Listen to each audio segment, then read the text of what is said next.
Entonces la medicina, ¿por qué digo la medicina? Porque la psicología proviene desde el campo médico, ¿no? No es un campo puro la psicología que venga desde la historia de los psicólogos.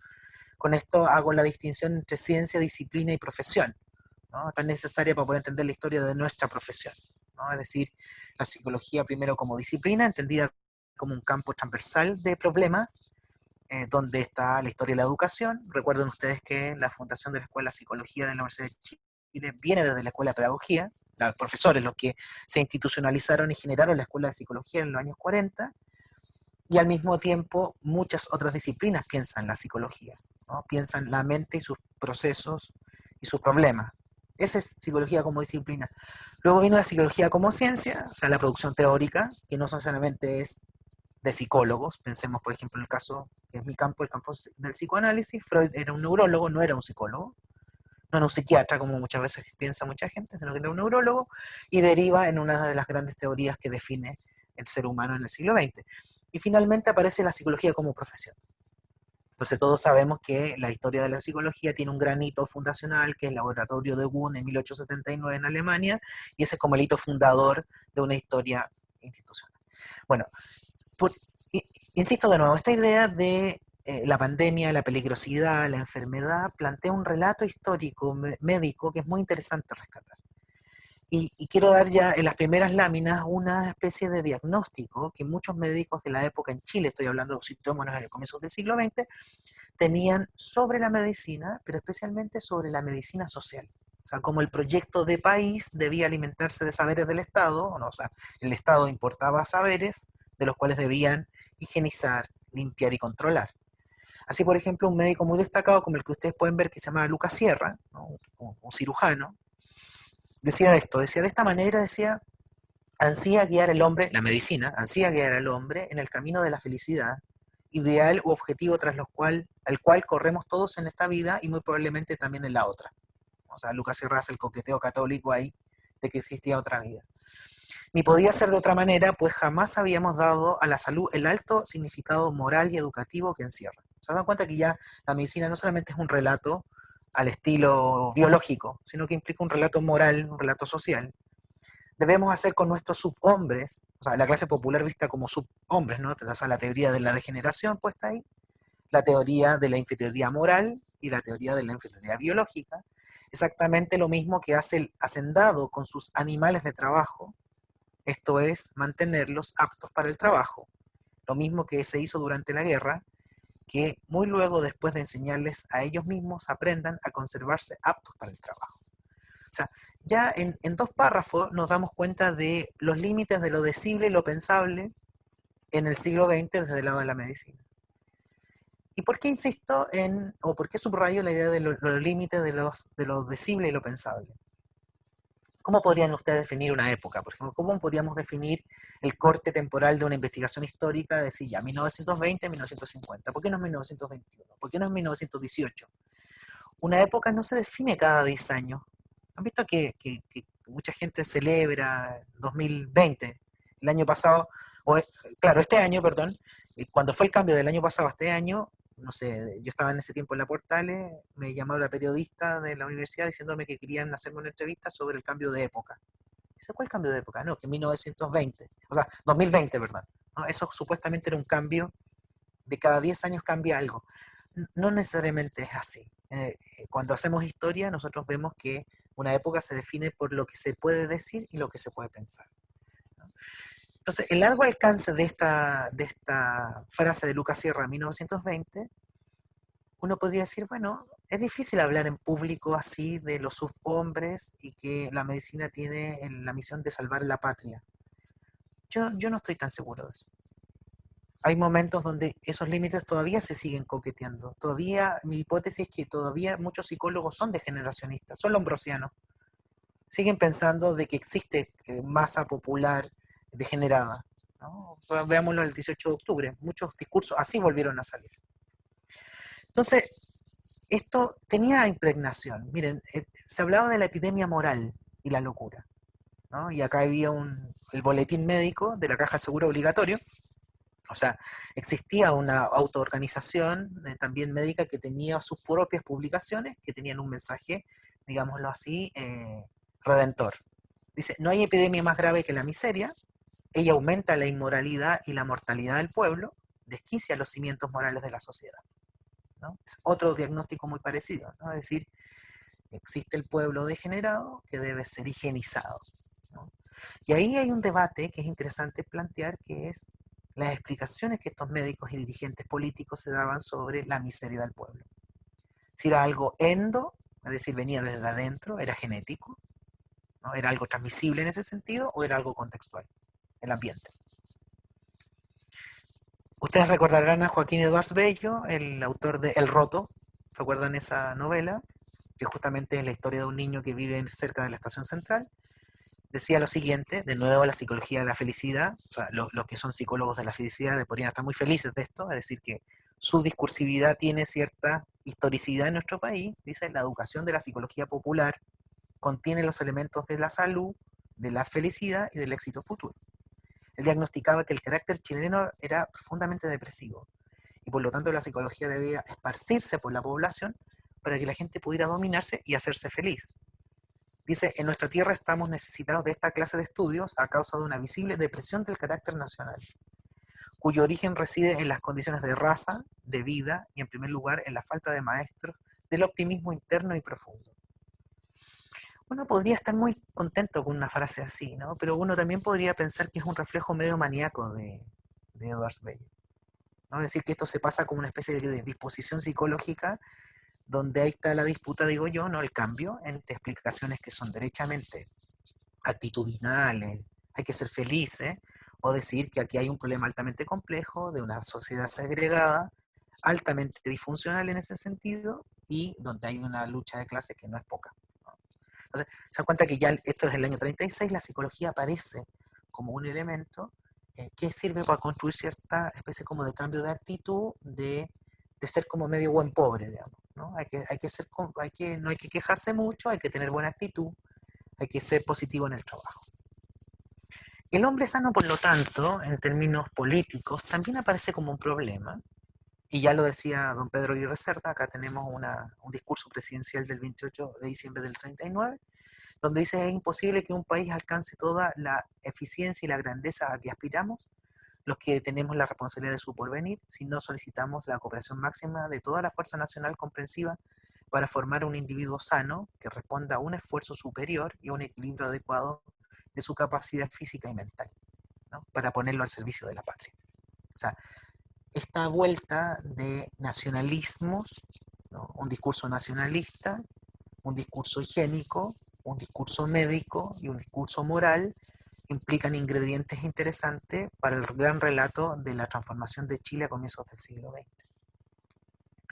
Entonces se habla de la raza chilena, ¿no? Ahí, acuérdense usted, existe este programa de 1940 que se llama La defensa de la raza y el aprovechamiento de las horas libres, donde existía hasta el himno de la raza, ¿no? Una especie de gran metarrelato homogeneizante, donde se hablaba de el chileno. Y ahí viene toda esta época, no sé si ustedes se acordarán de Si es chileno es bueno, ¿no? La mayoría de las marcas nacionales se llamaban Chile, Cóndor, ¿verdad? Esfuerzo, ¿no? Esa era como la gran nomenclatura económica inclusive, pero la locura aparece como un problema social. Y ahí ustedes empezarán a ver cómo el discurso capitalista está al orden del día con la psicología. Empiezan a correr juntos en ese sentido. Entonces, ¿qué detecta también don Pedro Iba Cerda? Y esto lo dice el 16 de enero del 38, que los enajenados mentales recluidos, en igual periodo, está hablando en ese año, han aumentado de 260 a más de 3.000. Con colegas de Latinoamérica hoy día estamos en una investigación sobre la historia de los manicomios en distintos países del mundo, y la estadística chilena empieza a mostrar que cuando parte el manicomio de Santiago, que era manicomio, ¿no? Que era el hospital de alienados, parte en cerca de los años 50, 1850, y la estadística cada vez empieza a aumentar los casos, nunca baja. Cuando parte el proceso de modernización de Santiago y de industrialización, empiezan a aumentar más los casos todavía, ¿no? Es decir, esa tesis marxista del desarrollo de la industrialización en Inglaterra, con el número creciente de casos de locura, empiezan también a producirse en Chile y van de la mano un fenómeno con otro. ¿no? En ese sentido. Por lo tanto, eh, la, la psiquiatría en ese sentido, la medicina, se plantea una tarea. Y esa tarea genera un cambio que da existencia a lo que somos psicólogos, ¿no? Que es el cambio de la atención a través del asilo y la reclusión. Si cualquier persona que era enfermo mental, la única posibilidad que tenía era ser internado en un hospital, en un manicomio, para empezar a hablar de tratamiento ambulatorio. O sea, el tratamiento ambulatorio, si nosotros tuviéramos la posibilidad de ir en una máquina del tiempo hacia el pasado y poder encontrarnos con alguien y decir, va al psicólogo, tengo una hora en el psicólogo, era algo que era extraño. No, eso no existía, eso no pasaba. No es que voy a ver a mi analista, eso tampoco existía, ¿no? Entonces, esta práctica que estamos viviendo, de las cuales nos ganamos la vida, es algo más o menos reciente. Antes era o reclusión o nada, ¿verdad? Por lo tanto, la idea de prevención aparece muy fuerte, ¿no? Germán Greve, que era un psicoanalista, ¿no? Había estado con Freud en Austria, volvió y practicaba psicoanálisis, se dedicó mucho a lo que se llamaba la asistencia social, ¿no? Que es distinto al trabajo social, ¿no? El trabajo social vendrá después, y el trabajo era la clave de recuperación del enfermo mental, ¿no? O sea, lo que era la laborterapia, ¿no? Por eso en el Manicomio Nacional, en la Casa Dorates, había, como lo ha mostrado César Layton, una especie de industria de fábricas de escobas, ¿verdad? Una huerta. De ahí se importaron ideas que voy a decir más adelante, como el Open Door. Entonces, esta idea de la higiene mental ataca al enfermo como una unidad económica, ¿no? Es visto derechamente, como dice Greve, dice, el insano curable debe dársele trabajo para que se restablezca más pronto. Al incurable, porque la ocupación los pone más estables y menos amenazadores, al que ha de quedar más o menos inválido de su inteligencia para educarlo en un ramo en que basten los restos de la capacidad mental que haya salvado de la catástrofe para ocupar un puesto en la sociedad ganándose el sustento. O sea, se dan cuenta que si hay enfermo mental, si hay retraso mental, bueno, pongámoslo en una actividad básica y que limpie el patio y con eso se gane la vida. Entonces, en este párrafo existe lo que van a venir, la alianza entre la economía, la medicina, la orientación vocacional y la importancia, por ejemplo, en esta época, de la importación del test de inteligencia de Binet. O sea, ¿por qué era importante medir la inteligencia? Porque había que medirla pronto para prevenir que el retraso mental de muchos niños avanzara y se convirtieran en delincuentes mañana. Entonces, ¿por qué eran delincuentes los niños retrasados mentales? Porque eran altamente influenciables por el mundo del delito. O sea, los delincuentes profesionales reclutaban niños, que es algo que nosotros hoy día todavía escuchamos, pero como eran retrasados mentales, lo hacía altamente influenciables. No tenía la inteligencia para poder discriminar. Entonces, dice, salvar esta última situación sería descargar en muchos nuestros manicomios recargados de lisiados intelectuales, de lo que sus parientes no quieren hacerse cargo porque comen y no producen. Se dan cuenta que la lógica entonces de la enfermedad mental es la lógica de aquel que no produce, no trabaja, ¿no? Avanzo. De ahí que en Chile, a finales de los 30, se dictamina una ley de medicina preventiva. O sea, ya el Estado no solamente tiene que curar, no puede llegar tarde, sino que tiene que prevenir la enfermedad mental, ¿no? Y Eduardo Cruz Coque, que también tiene un interesante libro sobre historia de la medicina en Chile, planteaba que dice, toman por fin en cuenta el hecho de que la máquina que hay que reparar en nuestro país, con más urgencia que otras, es el hombre. Pero no cualquier hombre, sino nuestro trabajador, todavía sano, todavía recuperable de una afección que recién empieza y cuya salud es el principal elemento positivo de riqueza que podamos disponer. O sea, la lógica de la enfermedad, sea mental o física, es que justamente la merma, ¿no? Que también uno podría decir, claro, el Estado tiene que garantizar la salud de su población, pero otra cosa es la lógica, el relato que en esta época estaba presente, ¿no? Y que todavía sigue estando. De ahí que historiadoras, historiadora como María Angélica Illanes, en este interesante libro que se llama El nombre del pueblo, del Estado y de la ciencia, que es la historia de la salud pública en Chile, muestra este cambio de perspectiva entre el pueblo como escoria y después el pueblo como recurso. ¿no? Esta especie de mudanza discursiva entre el pueblo visto como algo totalmente desechado, degenerado, alcohólico, enfermo, bueno para la chingana, y por otro lado el pueblo como un recurso que debe ser saneado y debe ser utilizado para la producción del capital y la riqueza. Entonces viene la idea de la higiene mental. La higiene mental, para que ustedes sepan, es el concepto anterior a salud mental. Hoy día se habla de salud mental, en ese tiempo se hablaba de higiene mental. Luego cayó en desuso justamente porque tenía tintes raciales muy importantes luego del nazismo. Entonces ahí lo que fue la Organización Mundial de la Salud tendió a hablar de salud mental como cambio. Entonces, un colega, Andrés Ríos, en México, justamente plantea que la higiene mental es esta idea de prevenir, ¿no? De aparecer antes que el manicomio.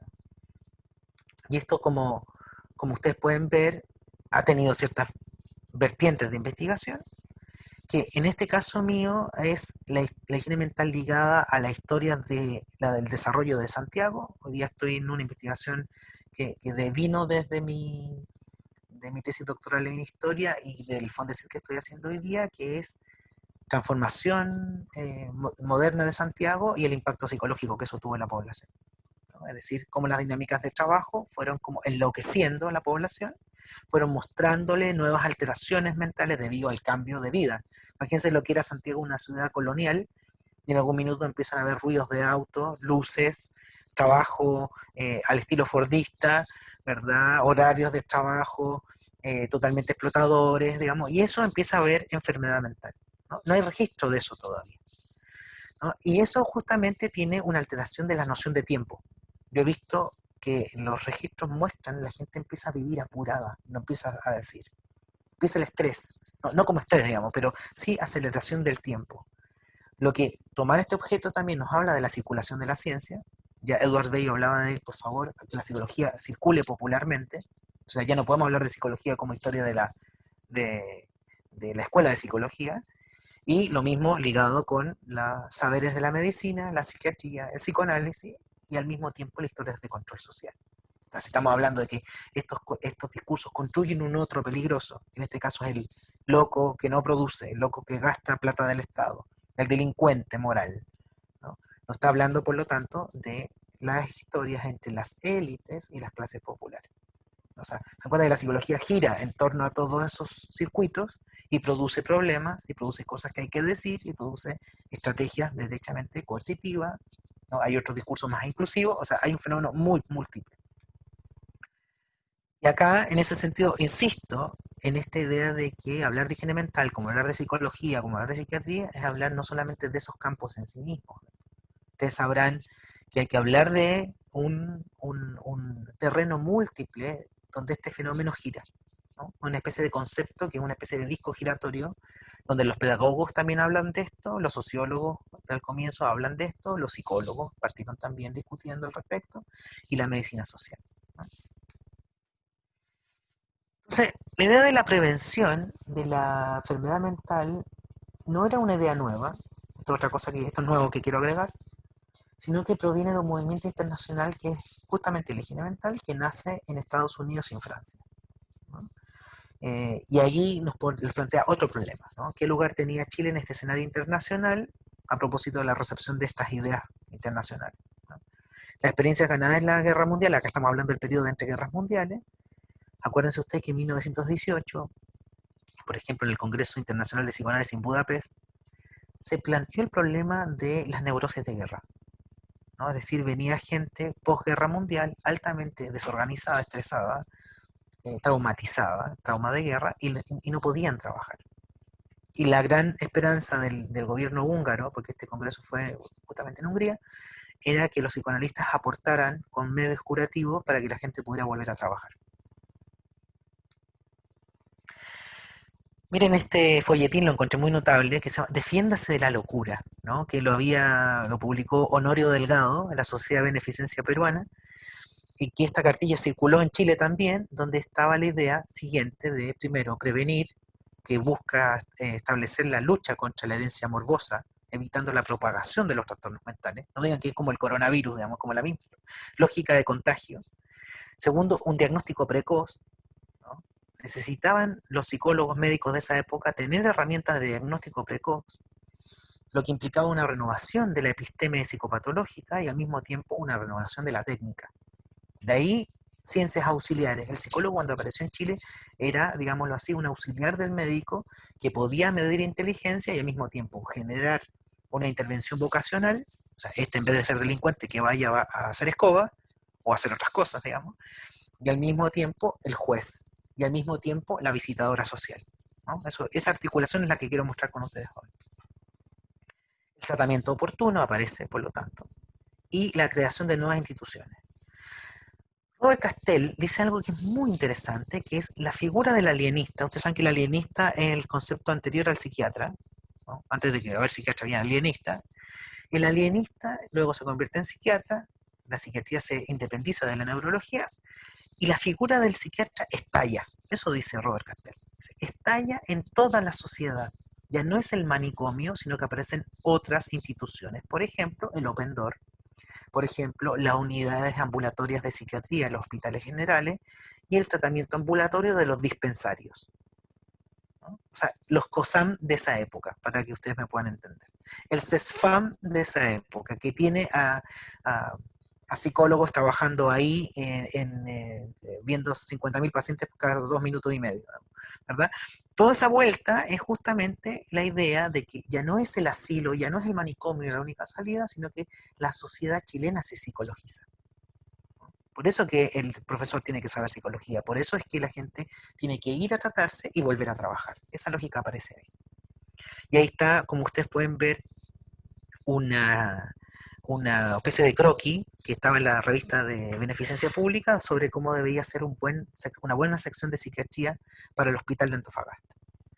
Con esto también se renuevan discursos, inclusive arquitectónicos. Es muy interesante la discusión que los médicos dan en sus revistas sobre cómo debe ser el buen pabellón, lumínico, limpio, el trato del médico tiene que ser humano y con discursos psicoanalíticos. O sea, no hay que tratar mal al paciente porque si no se despiertan sentimientos envidiosos o sentimientos inconscientes paternos del complejo de Edipo, ¿no? Se empieza una mezcolanza como un poxipol, ¿se acuerdan del poxipol? Así en el sentido discursivo. Entonces, la higiene mental es un movimiento revisionista, eso lo quiero también decir, ¿no? Clifford Beers, lo voy a nombrar más adelante, es uno de sus fundadores, y dice justamente que el maltrato de la reclusión, una especie como discurso de Pinel, ¿no? Que implica liberación de los locos, está patente en la atención de esa época. Por eso necesitamos otro referente. Entonces, el problema de la higiene mental en Chile plantea este eje de centro-periferia, ¿no? Y dentro de la periferia existen más periferias. Les quiero decir, y esto no lo voy a hablar ahora, pero prontamente, o sea, mi próximo libro va a hablar sobre la higiene mental en los trabajadores en Chile, ¿no? Como también la clase trabajadora hizo su propia lectura de la higiene mental y cómo en los diarios de divulgación popular y el diario de los trabajadores, anarquistas, comunistas y socialistas, también hablaban de Freud, también hablaron de la higiene mental, también establecían reglas de cómo era el buen trabajador, ¿no? O sea, la pregnancia de eso se dan cuenta que atraviesa distintos campos, ¿no? Entonces, estudiar higiene mental, estudiar historia de la psicología es hablar de transculturalidad y transnacionalidad. O sea, cómo lo que se entiende sanidad mental en Estados Unidos, en Brasil y en Argentina y en Chile, hay que preguntarse si se entiende lo mismo o no, ¿no? Y quiénes recepcionaron, cómo leyeron. Entonces, la transnacionalidad de este problema es muy interesante porque se dan cuenta que también son redes de poder. También por ejemplo, preguntémonos sobre la incidencia que tuvo en Latinoamérica la Fundación Rockefeller de Estados Unidos. Cómo también financió campañas preventivas con un modelo de ser humano, con un modelo de trabajador que cruza fronteras nacionales y tiene sus representantes locales. Acá está la pata gringa, ¿no? Y ahí tiene usted a Clifford Beers, este gringo que era un abogado que estuvo mucho tiempo recluido, muy neurótico, con muchas internaciones, donde lanza un libro que se llama, claro, Una mente que se funda a sí misma. Éxito editorial, éxito. Y ahí empieza, en el caso norteamericano, una especie de agrupaciones de amigos de enfermos mentales, ¿no? La sociedad civil se organiza y aglutina psicólogos, profesores, enfermeras para poder generar una revisión del tratamiento psiquiátrico de la época. Y ahí, miren esta foto, igual que Freud, ¿se acuerdan que Freud mandaba fotos así como fumando cigarro? Clifford Beers hacía lo mismo, y esto se lo mandaba un colega en Brasil, solo detecté en una revista brasilera. Por otro lado está la influencia francesa, y ahí está la idea del open door, que para que ustedes también la tengan claro. ¿Se acuerdan dónde está el open door? Ahí en ese cajón del Maipo, en Chile. El open door era la idea de trabajar en el campo para recuperarse de la enfermedad mental. Era la alternativa de puertas abiertas donde la gente podía entrar y salir, aprender un oficio. Pero en Chile, lamentablemente, el Open Door que se fundó en el 28 terminó siendo otro lugar de reclusión. O sea, en la propuesta del Estado de renovación no sucedió así. Junto con otros colegas hemos calculado que la reforma psiquiátrica en Chile demora 70 años para que pase algo nuevo, tiene que pasar 70 años y pasa algo nuevo, y las cosas que se plantean no lograron su objetivo. Se convirtió en otro centro de reclusión. No sé, los animales se morían, no había plata para las tierras, no había fertilizante. Al mejor estilo de Machuca, ¿se acuerdan cuando se empiezan a morir los chanchos en el colegio? Así, pasó igual. Y la gran influencia sí discursiva es el doctor Toulouse, ¿no? Y Edouard Toulouse funda una liga, ¿no? Y estas ligas se replican en distintas partes del mundo. Y tienen justamente para nosotros el problema interesante, lo que yo llamo la distancia epistémica. Es decir, cómo lo que dice Toulouse o Beers, cómo lo reciben los chilenos y qué distancia hay entre lo que dicen ellos y lo que hacemos nosotros, ¿no?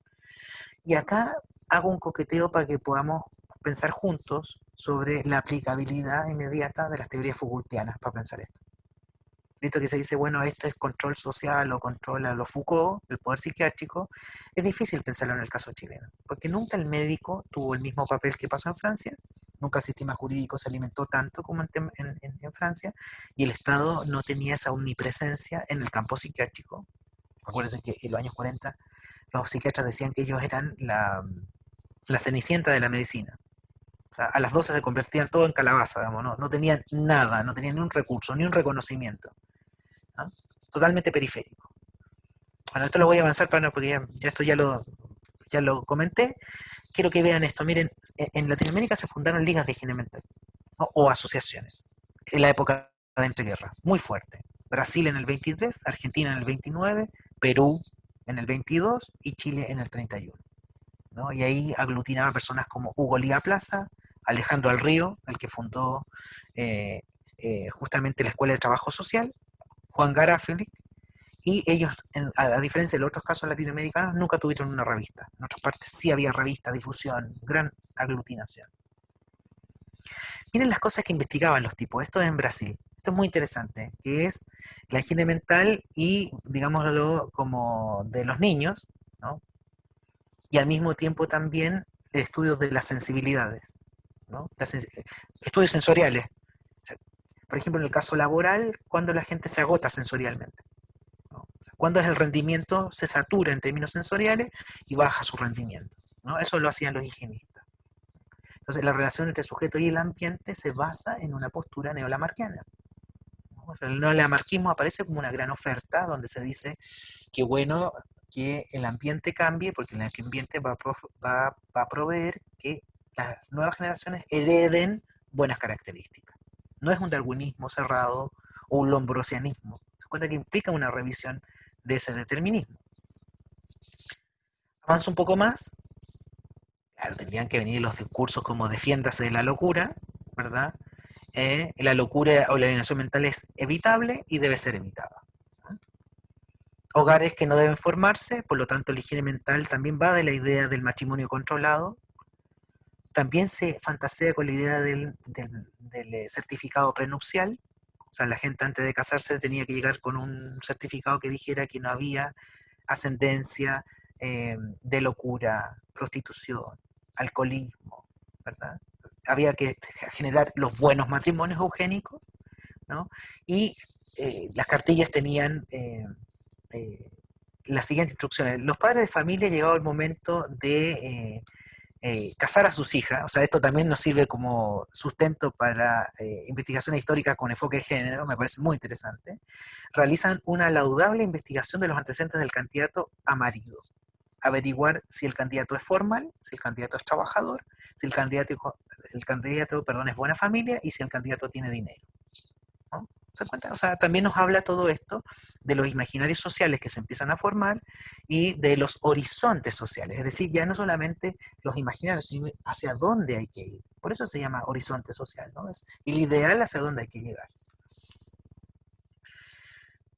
Por otro lado aparece de nuevo el tema de la economía, pero la orientación vocacional como clave. Dice, la medicina mental puede prestarnos el servicio de un consejo saludable. Ella se encuentra en posesión de elementos adquiridos hace pocos años que le permiten la orientación vocacional de nuestros hijos. Ella tiene, cómo decirlo, cómo deciros cuáles son los fardos que pueden soportar sin peligro el espíritu de vuestros hijos. Es decir, a cuánta capacidad de trabajo pueden soportar.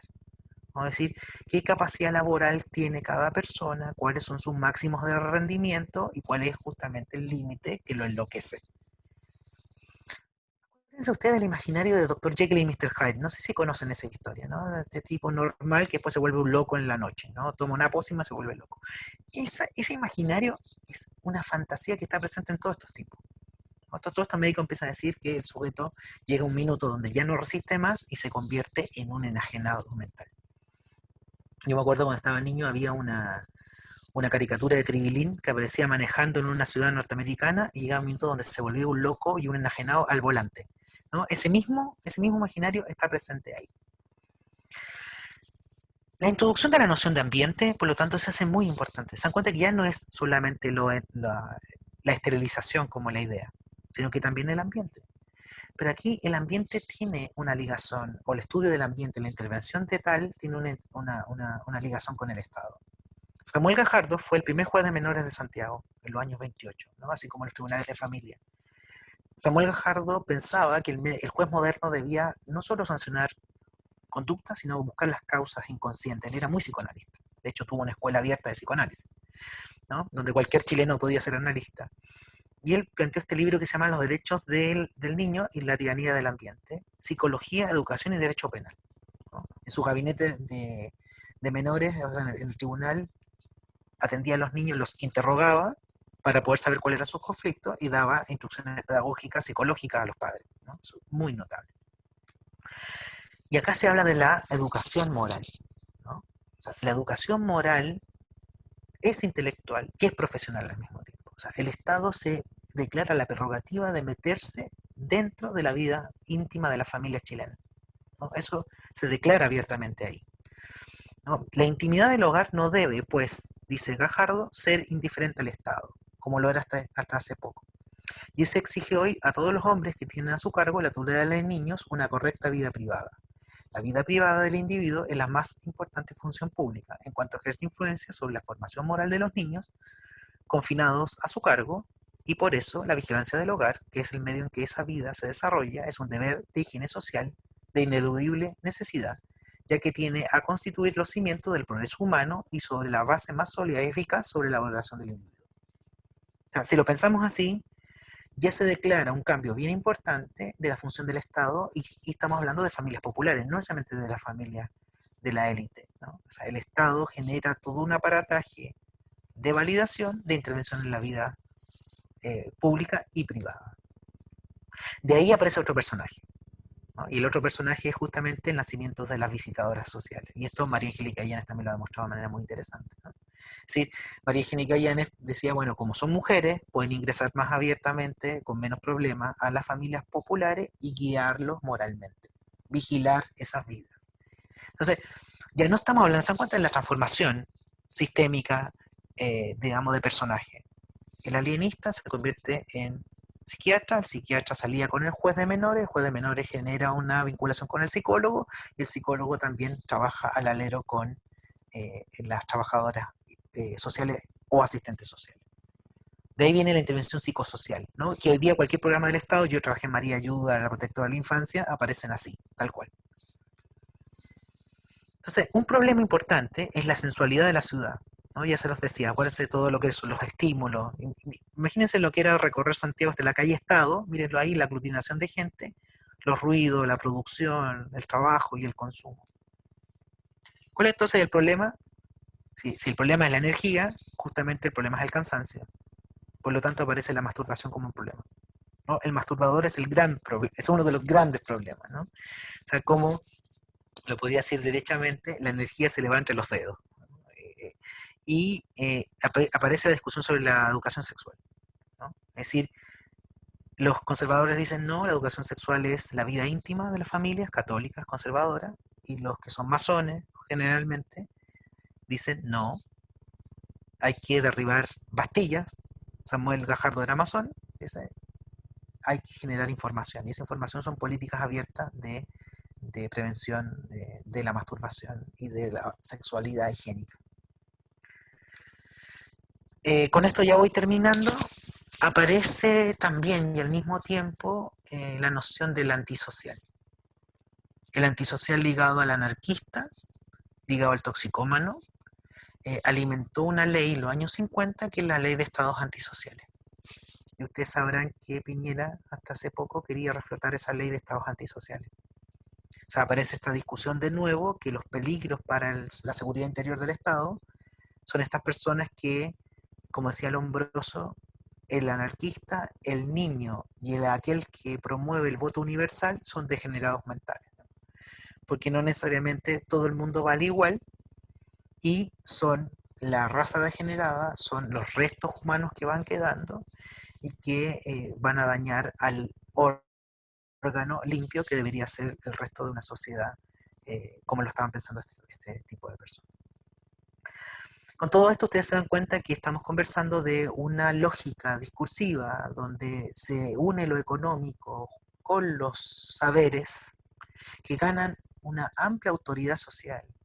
Y en el caso de los psicólogos tienen una excelente permeabilidad social. O sea, mucha gente empieza a hablar psicológicamente, pero en el caso de los psicólogos tenemos cero impacto gremial. Eso es muy interesante. O sea, toda la gente habla como psicólogo, pero nosotros los psicólogos no tenemos ni un impacto. Ningún ministro lo decía el otro día, ningún ministro de salud en Chile es muy probable que no sea, o sea, que tiene que ser médico. Eso es lo que quiero decir. Pensando en que el concepto de salud se ha ampliado mucho más.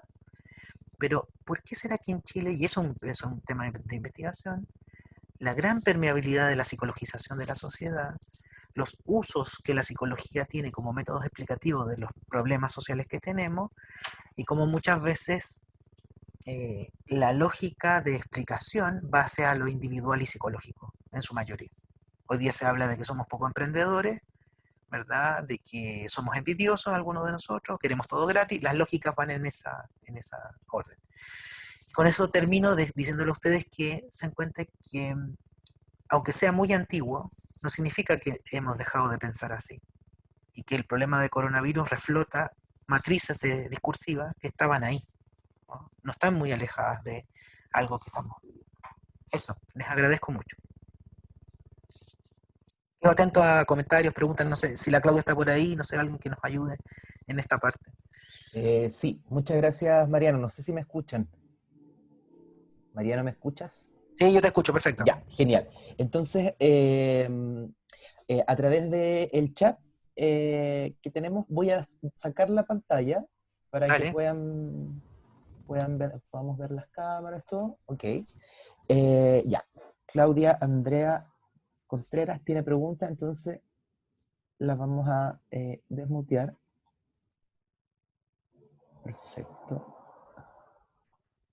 Ya, ¿me escuchas? Sí. Hola, Mariana. ¿Qué tal? Ya, pucha, tengo hartas preguntas en verdad. Primero, una es como ligar un poquito sobre el conversatorio que hubo en la librería sobre este despertar, ¿cierto? Respecto a la crisis social. Y ligarlo en un concepto que igual he escuchado en los medios de comunicación sobre la pandemia social, haciendo alusión un poco a la crisis social, ¿no? Como que venimos saliendo de una pandemia tras otra, que igual lo encuentro bastante fuerte. Lo otro es, bueno, me llama mucho la atención y me gustaría preguntarte cuál es el nexo en el fondo entre la pobreza y la locura, y de qué forma la enfermedad mental se localiza en los sectores más ricos. O sea, en esos tiempos, o a lo mejor incluso hoy día, ¿existe la enfermedad mental? O sea, es como medio retórica a lo mejor la pregunta, y si es que efectivamente esta forma de poder reinsertarlos a través o curarlos a través del trabajo era el mismo tratamiento de los ricos. O sea, como que me cuesta pensar que un rico fuese al campo a ensuciarse las manos porque cumplía criterios de locura. ¿Eran los mismos criterios aplicables entre No, los claro. pobres y los ricos? También se me genera esta pregunta, hoy en día, este campo discursivo y práctico, desde la prevención, ¿qué participación tiene el Estado? Y en ese entonces, estoy como presente y pasado, ¿cómo se comprendía la ética de la labor? ¿No? Porque al parecer éramos como instrumentalizados por una ideología capitalista, éramos los instrumentos para poder transformar a estas personas en recursos, ¿no? Claro. Es como súper raro igual. Y bueno, creo que ahí, eso sería más o menos como mis preguntas que me quedaron dando vuelta. Ah, y también sobre este término de los antisociales, ¿qué es lo que realmente lo determina? ¿Qué lugar ocupa el factor socioeconómico? Ya, o sea, y hoy día también, ¿qué entendemos por antisociales, cierto? Sí. Eso sería. Voy a tratar de contestar todo, pues son muchas cosas, digamos. Cada una daría para una hora más, pero te quiero plantear un tema, y a todos, digamos, que es, acá hay un sesgo de clase que es explícito, no, no es algo así suave, así como que discurso súper inclusivo, ¿no? Acá hay un sesgo de clase, que es la clase dirigente tiene la hegemonía ideológica, usa la psicología oficial, Mm, y para mi felicidad sí hubieron movimientos resistenciales. O sea, piensa tú que esto es una presión social importante, discursiva, no solamente mecánica, digamos, técnica, y como lo he comentado, lo comentaba en la exposición, también los obreros tuvieron su propia versión de psicología. Ellos también se organizaron y generaron movimientos resistenciales que son muy interesantes, y porque, por ejemplo, yo leí en el diario que se llamaba El Despertar Tranviario, como ellos también el diagnóstico de locura tenían cierta disputa. Decían, no, no, los locos son ellos. Los locos son los ricos. Ellos son los degenerados porque tienen casas mm, lujosas, porque van a las prostitutas y no lo reconocen, porque están llenos de amantes, digamos, y van a la iglesia el domingo, ¿verdad? O sea, eso yo lo encontré muy esperanzador, ¿no? O sea, porque mm, si no es la versión aplastante, no más, ¿no? De control, ¿verdad? De una lectura vertical. Sí, insisto, ¿no? A Foucault hay que usarlo, pero hay que saber usarlo, porque si no, ya uno sabe lo que va a encontrar. mm, Entonces, por una parte diría, la locura era también un campo semántico de disputa, ¿no? También había su propia versión. Pero, como tú también me lo preguntas, el Estado y la ética no era la ética del sujeto, la ética de la autodeterminación, era la ética ligada a la filantropía. Esa era la mm, discusión. Eran las señoras de bien que en virtud de la vida del más allá van a poder ayudar a los pobres. Y estos pobres debían ser domesticados. Era como encontrar animalitos y enseñarles un trabajo, que también uno puede decir, también era necesario en esa época. O sea, también la gente tenía que trabajar, ¿verdad? Pero las retóricas giraban con estos límites, ¿no? Entonces, el paso, como tú lo estás, si hacemos el link con el presente, uno podría pensar en una sociedad disciplinaria, sí. Había disciplinamiento, había poder del Estado, pero todo tiende, por lo que yo, como yo lo leo, hacia un control más soft ligado al autocontrol, ¿no? Al autocontrol en clave de felicidad, en clave de éxito, en clave de como American Way of Life, digamos, ¿no? Hacia el hombre que self-man-made, ¿no? Que se va haciendo a sí mismo. Y eso está puesto ahí. Y por último te contesto lo de los antisociales. Claro, los antisociales eran los anarquistas, ¿no? Muy fuertes los 20, ¿no? Raymond Crave, te recomiendo ese libro, muestra cómo, y Gonzalo Rojas en sus novelas, muestra cómo los anarquistas eran pues, tomados presos y los llevaban al manicomio como centro de reclusión, diría yo. Con algunos estudiantes de USACH, que hoy día son psicólogos, cuando estábamos terminando, yo, el último año que trabajé ahí, hicimos una tesina, o varias tesinas, y después me ayudaron, fuimos al archivo judicial de Santiago. Y un amigo me dijo, a ver Mariano, haz la prueba tú y pone en el buscador de causas delictuales disturbios públicos, ¿no? Desórdenes públicos. ¿Ya? Y eso hicimos. Y empezamos a ver todas las fichas de alguien que hacía una protesta en la calle porque ya no quería más, digamos, porque estaban oprimidos, digamos, no había trabajo, había explotación. llegamos a las fichas delictuales, digamos, con la foto así para el lado y todo, y yo te diría en un buen porcentaje de esas personas eran enviadas al gabinete antropométrico. Y está en la ficha de derivación, al gabinete antropométrico para que le midieran la cabeza y a ver si tenían las orejas puntiagudas y la cuenca de los ojos hundida. Y se cumplía con el diagnóstico de degenerado antisocial del Lombroso. Trabajé en el Adopta un Hermano, solo también lo dije alguna vez. Trabajé en el Adopta un Hermano cuando era un programa de estudiantes universitarios que iban a barrios populares o vulnerados, o digo vulnerables, yo digo vulnerados, a enseñar matemáticas castellano. Y muchos me decían, pero profe, no podemos hacer nada ahí, ¿no? No hay nada que hacer. Profesores que trabajan ahí decían, estos niñitos no tienen 3 dedos de frente. Sí, el chiste antropométrico, ¿no? O sea, ¿cuán lejos estamos de esos discursos? Por eso a mí me interesan estos temas. No solamente es porque el fetichismo del pasado, o sea, esto no ha pasado. Esto sigue pasando, ¿no? O sea, ahí yo te digo, el antisocial, ¿cuántos de nosotros seguimos pensando, o cuánta gente lo declaró, que el 18 de octubre era la revuelta de los chimpancés en Plaza de la Dignidad? ¿Verdad?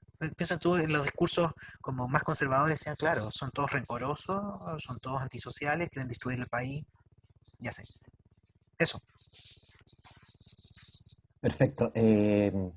Claudia Calquín también tiene preguntas. Y luego Leonardo Pérez.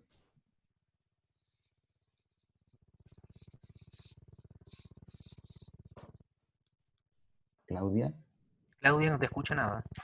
Ahí sí voy, es que estoy medio de lo doméstico, entonces Perdón. poner orden. Bueno, gracias Mariano, me encantó la presentación. Bueno, yo conozco tu trabajo también, que me parece que es muy necesario. Ya, tal cual, yo creo que la historia, más que este fetichismo, como dices tú, por el pasado, efectivamente la historia sirve si nos permite explicar también, o por lo menos dar luz en nuestro presente. Claro. Siguiendo también Le Foucault en ese sentido, esa mirada más genealógica quizás también de la historia, y que además es un tremendo aporte para la propia historia de la psicología, porque sabemos que también esta historia de la psicología está muy vinculada a esta historia heroica, ¿ya? De laboratorios y hombres que Claro. fundan escuelas, Claro. ¿ya? Y ahí nos quedamos. Entonces, por eso yo admiro bastante tu trabajo. Y además que me ha servido bastante. Yo trabajo políticas de infancia, lo que es discursos, más que la política misma, los discursos sobre las infancias que emergen en las políticas estatales, y efectivamente uno puede ver una serie de continuidades también. Exacto. ¿Ya? O cómo esta matriz higienista todavía está fuertemente anclada a los aparatos tanto de salud y a los aparatos proteccionales. O sea, todavía seguimos trabajando con una lógica de protección, por ejemplo, y que no es solo una cuestión jurídica, sino que también genera imaginarios culturales también sobre la infancia, porque tenemos esta idea de que la infancia en sí es una infancia que hay que proteger y que es en sí misma vulnerable. Claro. ¿Ya? Entonces, en esa doble matriz, en el fondo, que lo tiene lo proteccional, tanto desde el punto de vista de clase, a quienes hay que proteger y quiénes son los que protegen, y por otro lado esa matriz colonial que también tiene la idea de protectorado, que está muy asociado, ¿no es cierto?, a la lógica colonial de los protectorados coloniales del siglo XIX, inicios del XX, Claro. que en el fondo tenemos que protegerlos porque son un peligro para sí mismos, ¿ya? Entonces, ahí veo varias cuestiones. También estaba pensando respecto anoté varias cosas acá. ¿Cómo continúa esta idea del diagnóstico precoz? Y más aún, yo creo que inclusive hoy día se ha exacerbado el diagnóstico precoz. ¿Ya? Estamos hablando que hoy día los diagnósticos precoz están funcionando en la infancia a partir de los 2 años, 3 años, con todas estas nuevas saberes de la neurociencia, por ejemplo, que hablan de las etapas críticas, estos determinismos biológicos, y efectivamente ya el diagnóstico precoz ya está, inclusive por ahí he visto cosas hasta prenatales, que efectivamente adquieren nuevos significados porque hay otras tecnologías también de diagnóstico que permiten esto, o sea, las imágenes y todo esto que ha permitido todo un campo, un régimen de verdad, que pareciera que hoy día estamos reducidos quizá ya no al órgano cerebral, sino más bien a redes neuronales, pero me parece que la lógica se sigue manteniendo. Entonces, ahora, no sé, ¿cómo, que te iba a preguntar, o sea, ¿cómo tú ves en el fondo el rol de los psicólogos actualmente, más que en la reproducción, que la sabemos, está bastante ya trabajada, en la deconstrucción también de todos estos discursos, que inclusive los propios psicólogas y psicólogos tenemos ya como incorporados como parte de nuestros ideales del yo, o sea, no solamente como una cuestión técnica, sino también inclusive afectiva, que moviliza ciertas cosas sobre, por ejemplo, el sujeto infantil. No sé, ¿cómo lo han trabajado? Pensando Claro. en esto, cómo ustedes lo ven como historiadores también, lo estoy pensando Sí. más desde ahí, desde la función historiográfica. Sí. ¿Mm? Mira, bueno, pucha, sí, pues tengo yo la posibilidad de hablar como de los dos frentes, ¿ah? Porque fíjate que en la época donde yo trabajé en lo que se llamaba como, o se llama, instituciones colaboradoras del Estado, damos propósito a la infancia, claro, a mí me llamaba mucho la atención y era, y con todo el respeto a la gente que está ahí sacándose la mugre, y yo también estuve ahí muchos años, pero veía que era casi como ese fenómeno que alguna vez, ¿te acuerdas tú cuando leíamos El hombre en busca del sentido de Víctor Frank? Cuando decía, ¿sabéis que la policía judía es peor que la SS? ¿Verdad? Entonces, y que en la mayoría de las clases que yo podía hacer con colegas que trabajan en esos campos provienen de sectores sociales que son muy cercanos con los niños que trabajan, ¿no? Y en ese caso los que dirigen esas instituciones realmente son, piensa tú, o la iglesia, o gente que viene de sectores de las élites, o de sectores un poco más progresistas, pero que también tienen una distancia vital fundamental con esas personas. Entonces, Mario Garcés, que fue alguien que comentó mi tesis de grado en la USACH, el historiador, me decía, bueno, igual es interesante pensar en la posibilidad que los mismos obreros, en los casos que yo vi, y hay que verlo ahora, cómo ellos mismos entendían su salud mental, ¿no? Ya no solamente la salud mental foránea que viene a conquistarte, como tú decías, a lo Colón, sino justamente cómo derribar el gran concepto, yo estoy en eso ahora, de poner en tensión el concepto de familia multiproblemática, ¿no? Y en vez de decir familia multivulnerada, ¿no? Entonces, el deseo de la técnica, como tú decís, va ampliando que la prevención ya llega a ser como te das cuenta que es como una especie como de vuelta cíclica hasta de nuevo al certificado prenupcial. O sea, eugénico totalmente. Hoy día se puede intervenir lo más antes que se pueda, y la neuroculturización de las sociedades, ¿no? Entonces, creo que desmontar esto implica que los psicólogos pudiéramos tener justamente esa conciencia de nuestros orígenes que nos empapan, ¿no? De la clase que tenemos, de poner muy entre paréntesis la idea de objetividad, muy entre paréntesis la idea de anomia del poder, y ya saber usar el poder que uno sí tiene conferido. Creo que eso está muy ausente, todavía hay muchos relatos de que la ética del cuidado, ¿no? Tiene que ver con ética filantrópica, discursos todavía muy próximos con eso, ¿no? Creo como que relatos constructivos, derechamente políticos de la formación del psicólogo deberían estar mucho más presentes en los próximos años. Eso.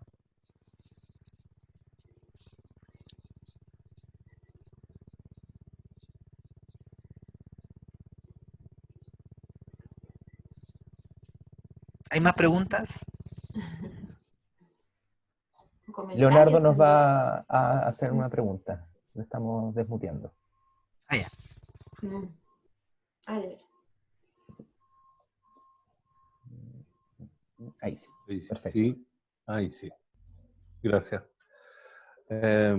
Mariano, ¿qué tal? Gracias. Hola. Estamos,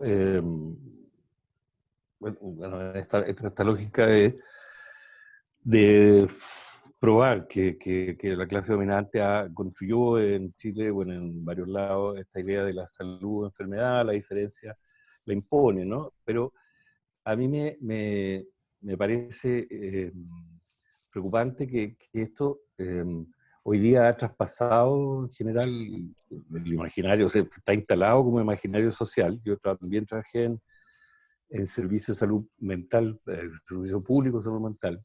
Claro. Sigue ocurriendo. El tema es que, a ver, la idea de salud-enfermedad se sigue manteniendo. La gente va a los servicios de salud privado y público por los mismos motivos. La gente sigue yendo,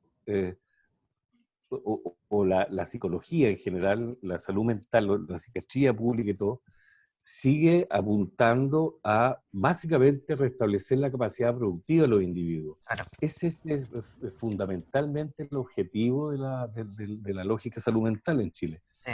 La gente va por insomnio, por problemas de relación con sus colegas de trabajo. La gente va por estrés, por agotamiento. Restablecer la capacidad productiva de los sujetos es el objetivo central de la salud mental en este país. Por cierto, con todo la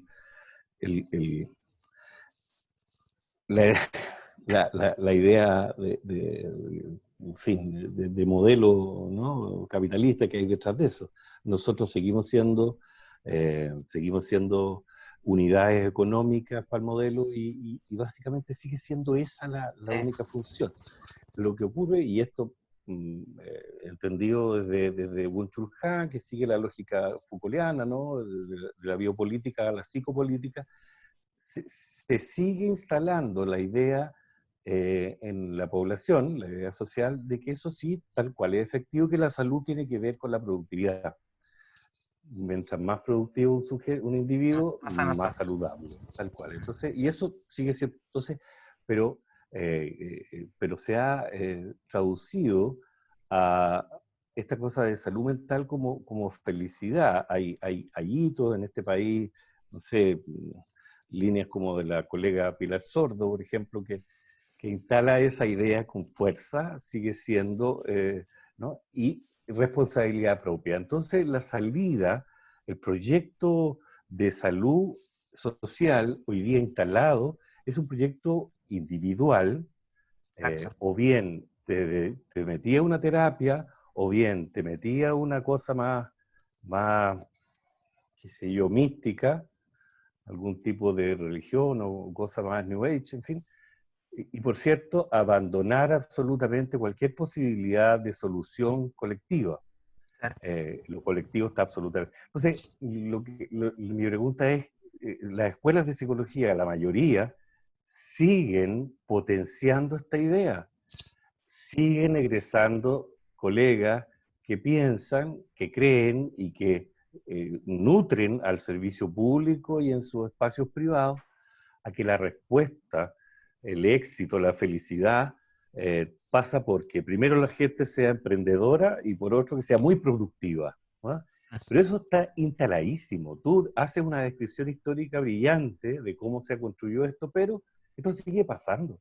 Claro. O sea, sigue pasando con una potencia impresionante. En el imaginario social está esta idea de que somos más felices los que producimos más, los que consumimos más, ¿sí?, y los que somos más felices, en esa lógica del consumo y de la productividad. Eso quería saber que un poco orientaciones, ¿qué crees que podemos hacer? Porque eso sigue pasando y va a seguir pasando.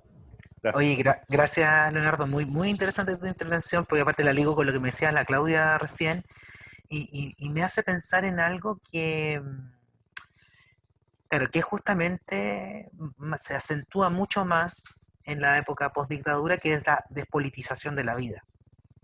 En el caso de nosotros, digamos. Hay un libro muy interesante que se llama ¿Por qué la clase obrera no va al cielo? Y que rescata muchos puntos que tú acabas de discutir. Dice, bueno, si a alguien le va mal o bien, depende de él, ¿no? Es totalmente individual. La psicología actual refuerza el individualismo. Yo lo decía hace un rato atrás, refuerza facilitando a la población conceptos como el de resiliencia, conceptos, ¿verdad?, como el de emprendedor, ¿verdad?, y conceptos como el de felicidad. O sea, esos tres grandes conceptos han empapado, tú decías tú, Pilar Sordo, es como una cápsula de astronauta, digamos, una pastilla de astronauta con todo eso, que se consume muy, muy fácilmente con libros de mucha popularidad. Sin embargo, ¿sabéis lo que me muestra a mí la historia? Como el caso de Lucas Sierra, que dice estos subhombres, los médicos en Chile siempre han tenido roles políticos, han sido ministros, han sido diputados, y los psicólogos no hemos llegado a ese nivel de politización. Siempre entendemos la salud mental accesoria, como que no hubiéramos quedado con este modelo de ser el ayudante de alguien, ¿verdad? Y en ese sentido, ser el ayudante de alguien genera toda esta despolitización. Entonces, creo yo que el futuro está, primero, porque los psicólogos ocupemos lugares de poder y podamos justamente poner en tensión, como tú lo estás haciendo, estos paradigmas comprensivos sobre la psicopatología y la salud mental. Pero no pasa solamente por una, digámoslo así, comillas, renovación epistémica. Acá hay lucha ideológica, lo tengo que decir así, ¿no? Y eso significa ocupar lugares de poder, implica generar discusiones alternativas. Como última cosa que te diría, te recomendaría que le dieras una vuelta a un proyecto español del cual yo trabajé con esas personas hoy día, estoy en eso con alguna colaboración, que se llama La Otra Psiquiatría, que es de Rafael Huertas en Madrid, ¿no? Rafael Huertas, Ricardo Campos, que están trabajando hace mucho rato en una alternativa a el uso corriente de la psiquiatría. Pero eso significa que ellos tienen que, o lo han hecho muy bien ahí, ya no solo hacer una discusión entre historiadores, psicólogos y médicos, sino también políticos. También ellos han tenido cierta participación dirigencial. Eso está por fuera. Eso está muy por fuera. Yo terminé de estudiar psicología hace varios años, pero todavía estaba esa impregnación del psicólogo bueno que trabaja frente a lo terrible de las condiciones en las que está, el psicólogo Usachi, alguien aperrado que está siempre en todas partes, tiene que rendir, la misma lógica, ¿no?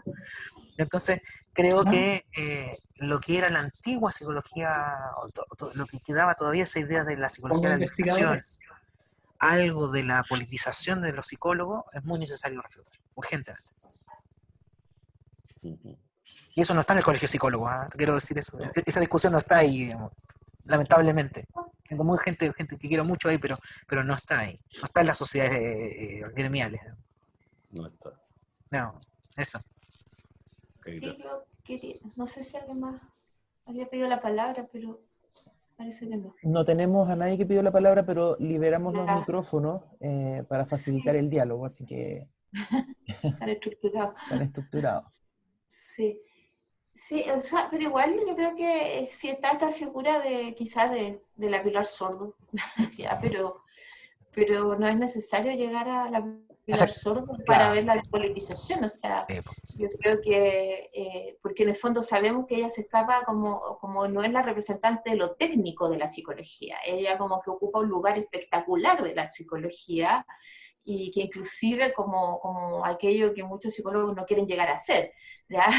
Como eso es como el anti-ideal del yo, no sé cómo decirlo ya. Pero, claro, pero me parece que hay una cuestión más compleja que a veces en esa parte legitimada de la psicología, que efectivamente es donde ocurre esa despolitización. O sea, pienso, insisto con estos nuevos discursos biológicos, que efectivamente esa despolitización ocurre cuando justamente la psicología pareciera que se tecnifica mucho más, pareciera que se transforma mucho más en una cuestión de expertos, ¿ya?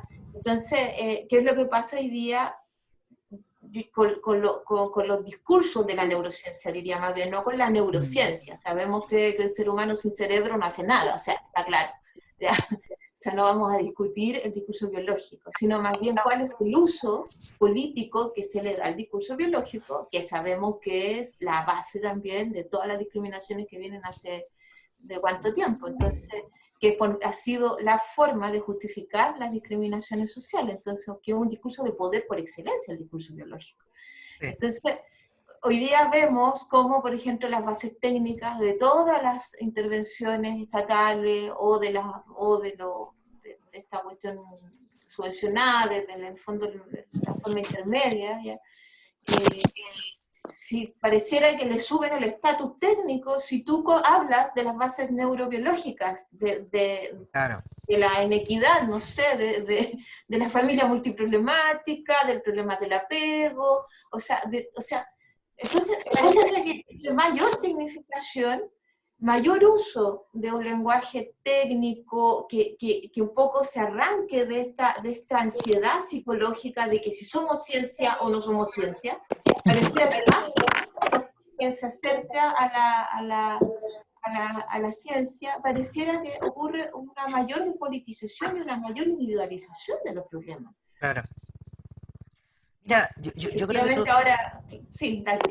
perdona, tú planteas un tema que es re interesante, y a propósito de la formación de los psicólogos y psicólogas, que es tomar esa conciencia de la alta performatividad que tiene la psicología para generar realidades, ¿no?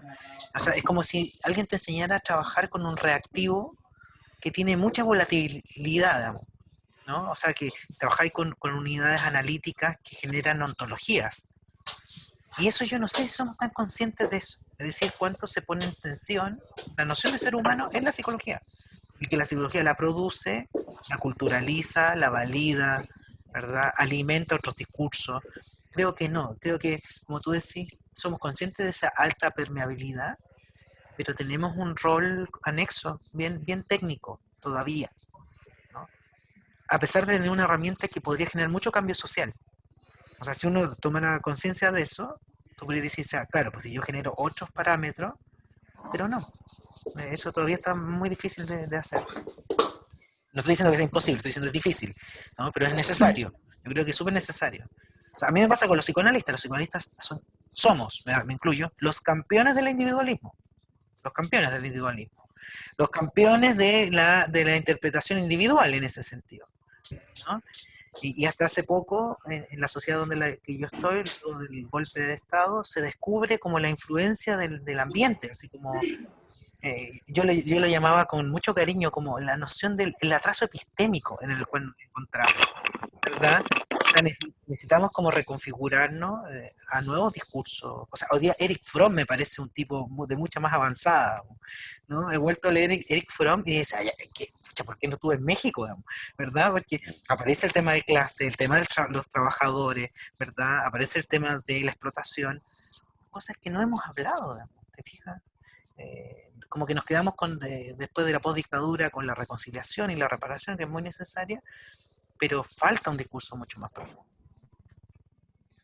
Perdón, yo estoy de acuerdo con lo que dice la Claudia, pero de todas maneras, no sé, creo que es necesario ubicar bien que más que técnico, el quehacer está constituido súper ideológicamente. O sea, la salud mental en este país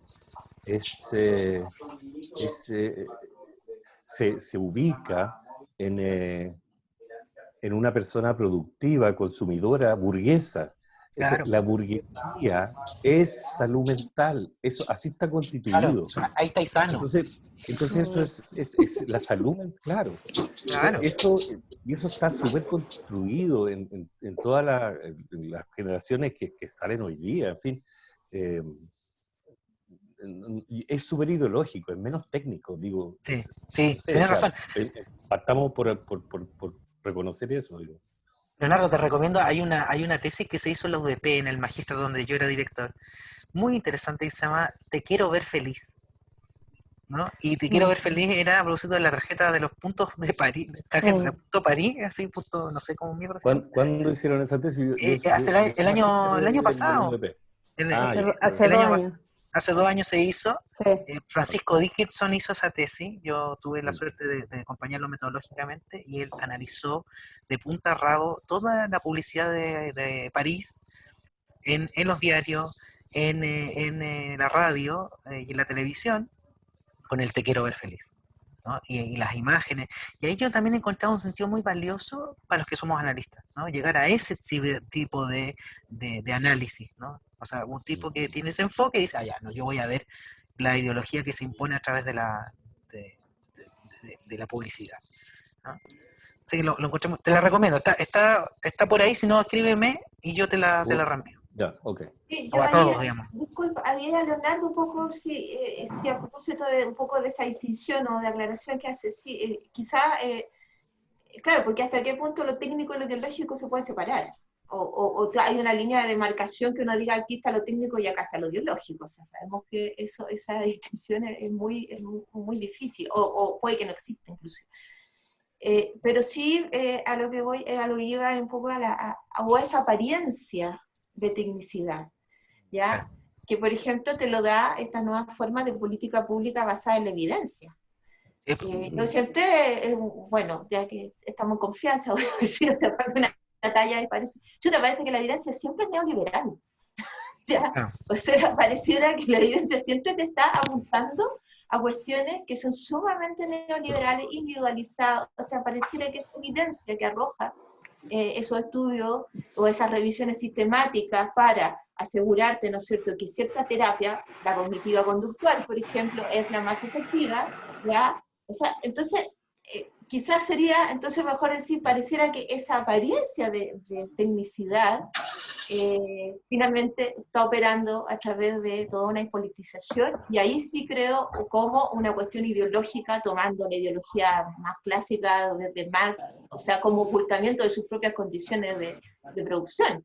O sea, hago ideología, pero me muestro técnico, ¿no es cierto?, a partir de una serie de recursos factuales, diríamos, ¿no es cierto?, doy datos, doy listado, todo lo que habla Potter de estos recursos factuales, ya como construye una realidad fáctica, ¿ya? Pero efectivamente lo que oculto es que muchas veces no solo hay un discurso que a veces creo que ni siquiera se dan cuenta, pero otras veces que efectivamente hay una intencionalidad, por ejemplo, cuando está ahí amparado otra farmacéutica o cuando el Congreso... Claro, hay poder y dinero.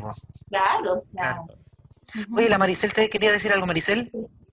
Sí, tal vez dentro de la misma lógica de lo que habían comentado, pero a mí me queda la duda, me lo cuestiono mucho, y desde también desde lo académico, en la formación, porque yo no sé si el problema radica en la falta de gremialidad, porque estoy pensando también en esto que pasa con el estallido social, donde hay ausencia como de representantes y hay un estallido generalizado.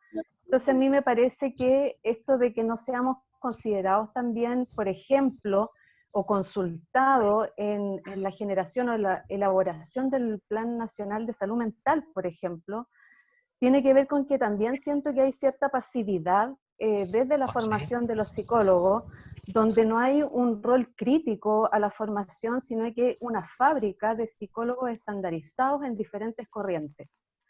Entonces, no sé si el problema va por la representatividad solamente, porque me parece que tampoco nos estamos poniendo muy de acuerdo.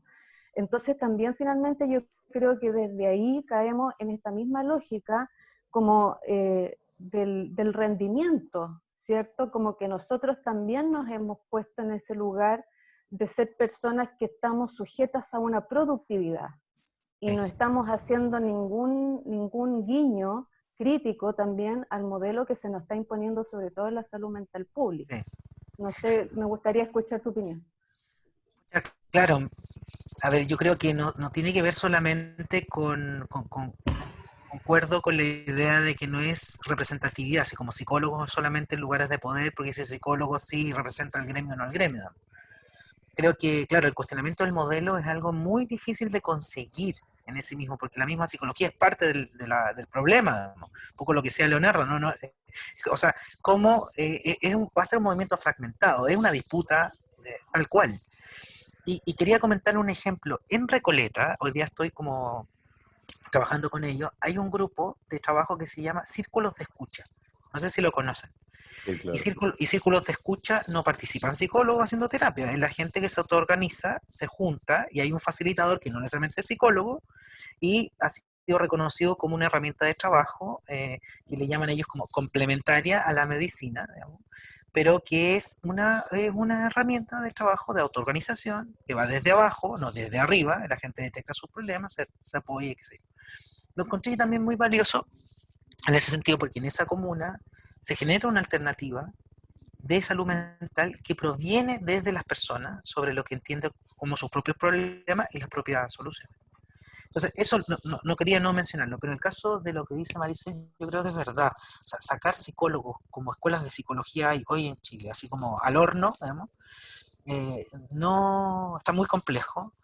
yo creo que la experiencia que tú has tenido en la ARSI, que había una especie de psicólogos con conciencia de clase, digamos, con los problemas, con los métodos de análisis distintos, lamentablemente esa experiencia también quedó atrás.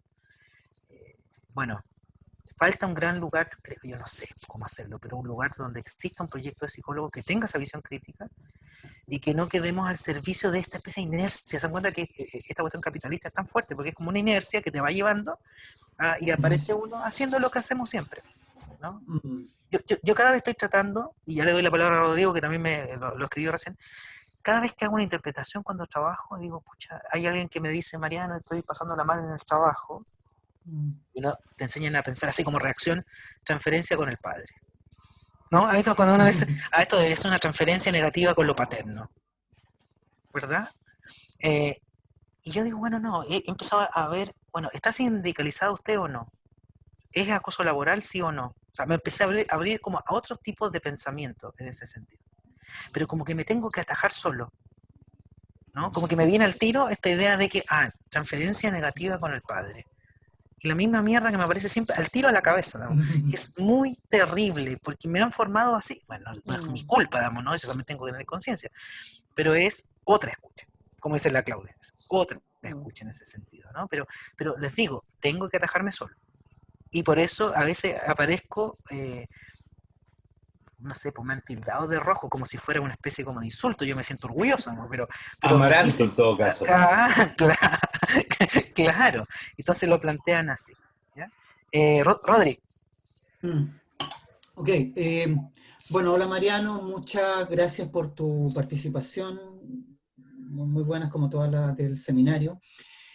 Bueno, ya que estamos en este terreno, el área chica, digamos, de la formación y el rol de la psicóloga, los psicólogos, a mí algo como también dedicado un poco a los temas del trabajo, digámoslo así, hay algo una categoría que me parece que es curiosa, es omnipresente en los papers, en lo que trabajamos, pero no para hablar de nosotros mismos. O sea, tú apuntaste algo muy importante, pero... Y curiosamente ahora como una especie de sincronía junguiana, han existido muchos discursos, seminarios, hablando sobre, por ejemplo, el trabajo, bueno, académico, pero lo podemos extender muy fácilmente al caso de los psicólogos o las psicólogas, que es el tema de la precarización de las condiciones de trabajo. ¿Cachai?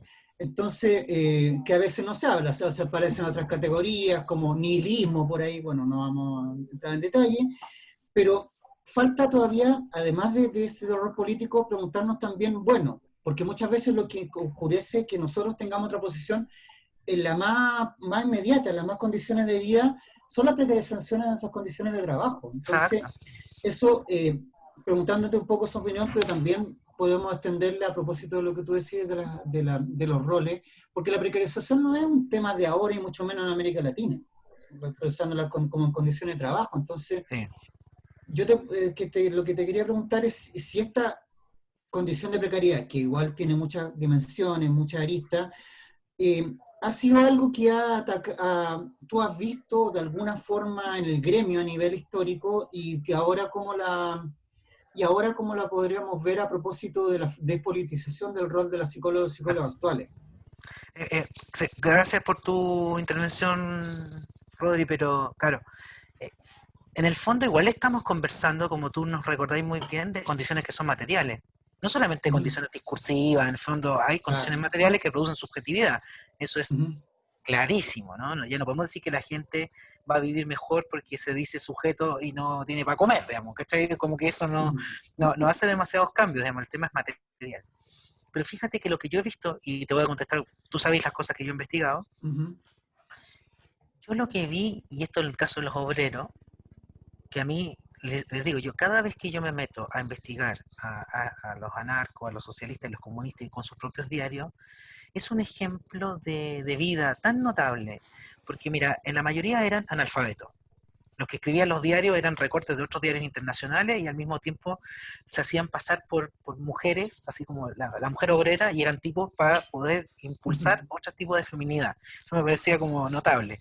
Eran muy, muy, muy progresistas dentro de lo conservadores que eran, ¿no? Alcohólicos a rabiar. O sea, generaban propias intervenciones pavlovianas, porque tenían que ser pavlovianos, no podían ser psicoanalistas porque eran comunistas, digamos, para superar el alcoholismo. Generaban bibliotecas nocturnas para la alfabetización. O sea, generaban un mundo material, hacían iniciativas materiales, no solo discursivas. Entonces, ahí está un poco, creo yo, lo que yo he visto. Lo que yo he visto se aleja un poco de la crítica tuya en el caso de la psicología oficial. La psicología oficial nunca cuestiona la realidad material. La precarización de la vida, de esto de adaptarse al discurso, de aparecer trabajando muchas horas, o sea, ahora lo vemos, bueno, ustedes yo creo que lo han visto. Tenemos que aprender algo en la pandemia, hay que hacer algún cursito por internet, ¿verdad? Tenemos que aparecer aprendiendo idioma, alguna habilidad, irte con algo, digamos, ¿cómo no hay a hacer nada? ¿Verdad? Y ahora viene el discurso sobre el ocio, ¿verdad? Qué sé yo. Entonces, en ese sentido, creo que en el ejemplo que yo he rescatado de esos obreros, sí había unas condiciones materiales alternativas autogestionadas. Eso es lo que también dice María Angélica Illanes. María Angélica Illanes dice, todo lo que fueron las cooperativas de salud mostraron cómo el pueblo se autorrescató solidariamente. Y ahí está la diferencia de la salud mental, un poco lo que venía diciendo Leonardo. La salud mental vista desde lo individual y la otra vista como estos viejos la veían desde lo solidario, desde lo colectivo, de la clase. Por eso les gustaba más Jung que Freud, porque el inconsciente era colectivo, ¿verdad? Eso, en serio, así de básico, decían, no, esto es colectivo, esto nos une, no solamente soy yo. Eso es lo que yo he visto, Rodri, nunca lo vi desde el psicólogo que cuestionaba lo material, no, le decía a la gente, supera lo material con la felicidad, niega lo material con tu actitud. Claudia, Andrea tiene alguna pregunta, alguna opinión, había levantado la mano hace rato. Sí, bueno, de hecho lo escribí en el chat, Sí, lo voy a leer. Sí, que a modo personal, me parece que el tema de la politización en sí del gremio, y que es algo que a mí siempre me resonó desde mi formación de USACH por mi generación de profesores, es que me quedó muy marcado que siempre el psicólogo va a tener un rol ético y político. Y dentro de mi compartir con distintos colegas, me he dado cuenta que eso no está claro. O sea, no tenemos ni un rol ético fijo, ni un rol político fijo, y yo encuentro que eso es tremendamente, no sé, a mí me hace mucho ruido, tal vez desde mi deformación universitaria, ¿cierto?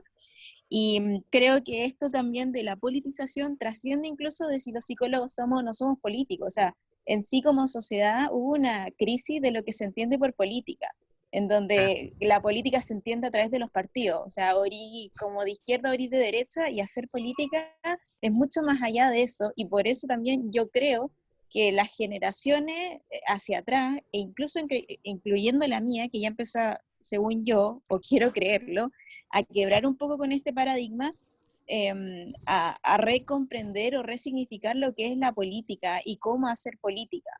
O sea, de como hablaba Claudia hace un rato, los sobrediagnósticos, por ejemplo, que te traigan un niño de 2 años porque no le quiere dar un beso a la tía y saber cuál es el diagnóstico del niño, lo encuentro, no sé, tremendo. Y claramente eso también, uno no puede no decir que el que tú accedas o no a diagnosticar a ese chico no sea desde una dimensión ética y política. Sí.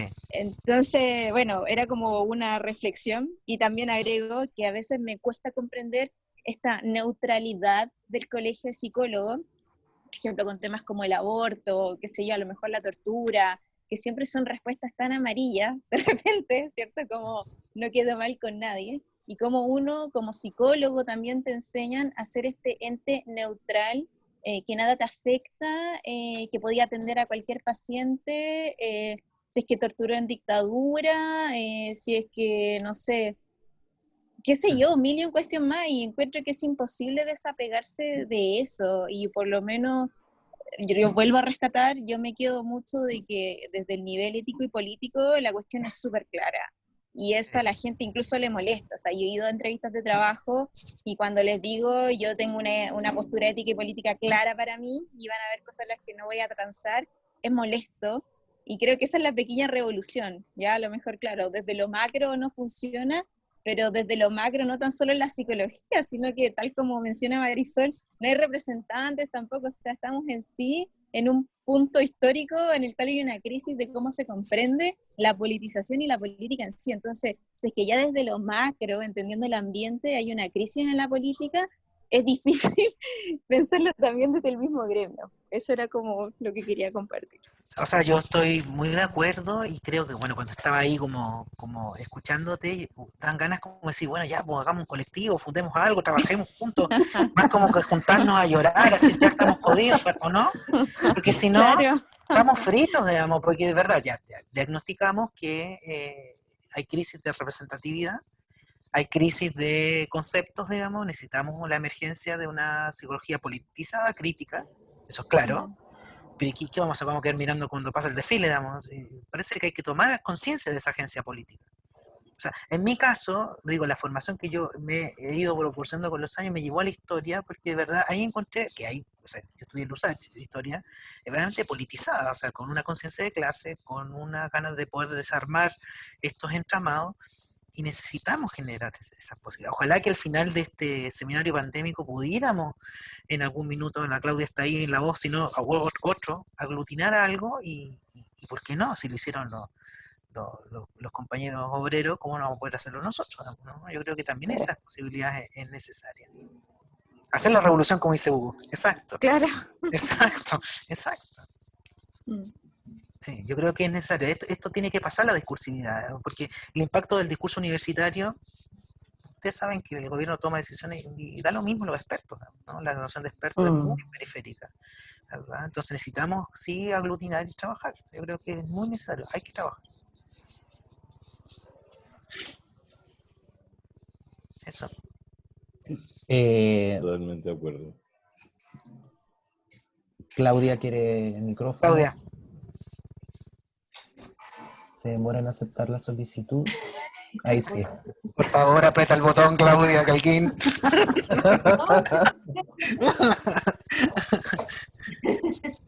Cada uno en su lugar, es en su casa. Claro. Disciplinado. Sí, bueno, a propósito, sí, yo creo que en Chile igual ha habido hasta en Santiago también muchas experiencias de colectivo. Yo también me reconozco en varios, hemos pasado por varios colectivos, contra psicológicos, antipsicológicos, no sé cuánto, con todo lo para con contra.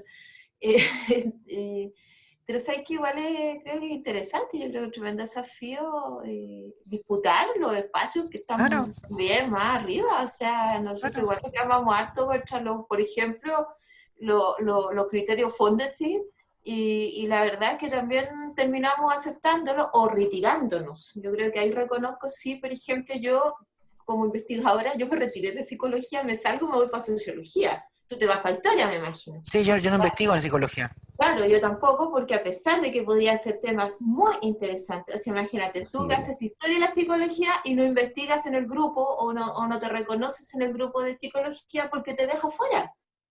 Porque están con unos parámetros que se instalan ellos, que instalan 4 personas, porque en el fondo esta cuestión funciona así, si no es más allá. O sea, el grupo de estudio, ¿cuántos psicólogos serán? 5 o 6 psicólogos que toman decisiones y dicen, esto vale y esto no vale. ¿Ya? Este tipo de escritura, inclusive, porque cuando te dicen, oye, el artículo con no sé cuánta indexación, en el fondo te formatean la escritura.